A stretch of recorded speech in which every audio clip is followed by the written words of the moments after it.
সরকারি কর্মচারীদের বেতন দ্বিগুণ, 3 গুণ, 100 গুণ, 200 গুণ বৃদ্ধি পাচ্ছে। আমি আপনাদের সামনে একটা হিসাব তুলে ধরছি। ধরুন আমি আব্দুর রহিম, আমার বর্তমান স্কেল হচ্ছে 22,000 টাকা নবম গ্রেডে।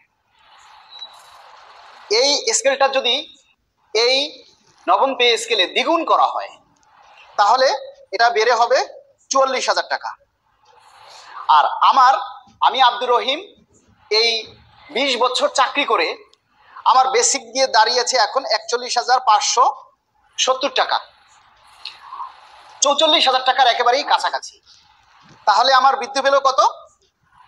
3,000-এরও কম, 2,000 প্লাস আমার বৃদ্ধি পেল। কিন্তু স্কেলটা কিন্তু 22,000 টাকা থেকে 44,000 টাকায় চলে গেছে, ডাবল হয়ে গেছে, কিন্তু তাতে আমার বৃদ্ধি পেল 2,000 প্লাস।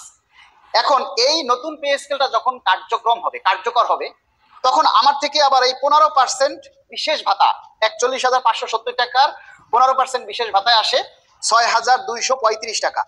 এই 6,235 টাকা আমার কিন্তু বাতিল হয়ে যাবে, অর্থাৎ এই 6,235 টাকা আবার সরকারের রাজস্ব খাতে জমা হচ্ছে।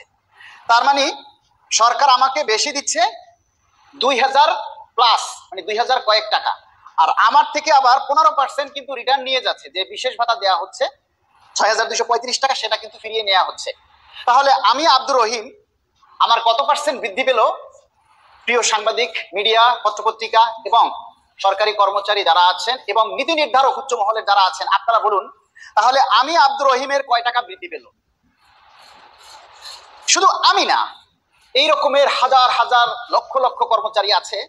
সার্ভিস বেনিফিট যুক্ত না হলে এই নবম পে স্কেলে যদি দ্বিগুণ না, আপনি আরো বেশি বৃদ্ধি করেন, তাতে তেমন কোনো লাভ আসবে না।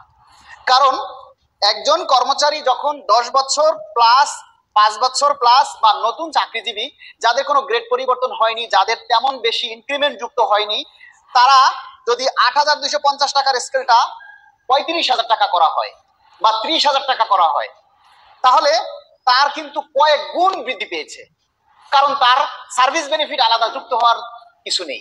কিন্তু যে কর্মচারী আপনার 20 বছর প্লাস বা 25 বছর প্লাস চাকরি করে গ্রেড পরিবর্তন হয়েছে, একটা টাইম স্কেল পেয়েছে অথবা পদোন্নতি পেয়েছে, ধাপ পরিবর্তন করে করে সে কিন্তু 30-32,000 টাকার কাছাকাছি তার বেসিকটা চলে গেছে।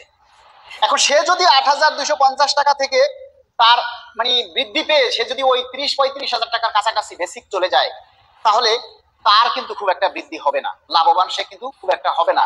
এখন সে লাভবান হবে তখনই যখন তার এই এত বছরের সার্ভিস বেনিফিটটা তার পে স্কেলের ফিক্সেশনের সাথে যদি যুক্ত করা হয়, তবেই সে লাভবান হবে। এই কথাটা কিন্তু খুবই গুরুত্বপূর্ণ। নবম জাতীয় পে কমিশনের সম্মানিত চেয়ারম্যান মহোদয় সহ পে কমিশনের যারা সদস্যবৃন্দ আছেন এবং রাষ্ট্রের যারা অর্থ বিভাগে আছেন, এই পে স্কেল নিয়ে কার্যক্রম আপনারা করবেন, তাদের কাছে আমার বিনীত আবেদন এবং সকল সরকারি কর্মচারীর পক্ষ থেকে আমাদের দাবি, পে স্কেলে ফিক্সেশন হলে সেখানে যেন এই সার্ভিস বেনিফিটটা যুক্ত করা হয়। যদি সার্ভিস বেনিফিটটা যুক্ত করা না হয়, পূর্বের ইনক্রিমেন্টগুলি যদি যুক্ত করা না হয়, তাহলে সেই ক্ষেত্রে কিন্তু কর্মচারীরা খুব একটা লাভবান হবে না। সেক্ষেত্রে আমরা মিডিয়া এবং পত্রপত্রিকাকে আমরা বলবো, আপনারা সঠিক হিসাবটা তুলে ধরুন।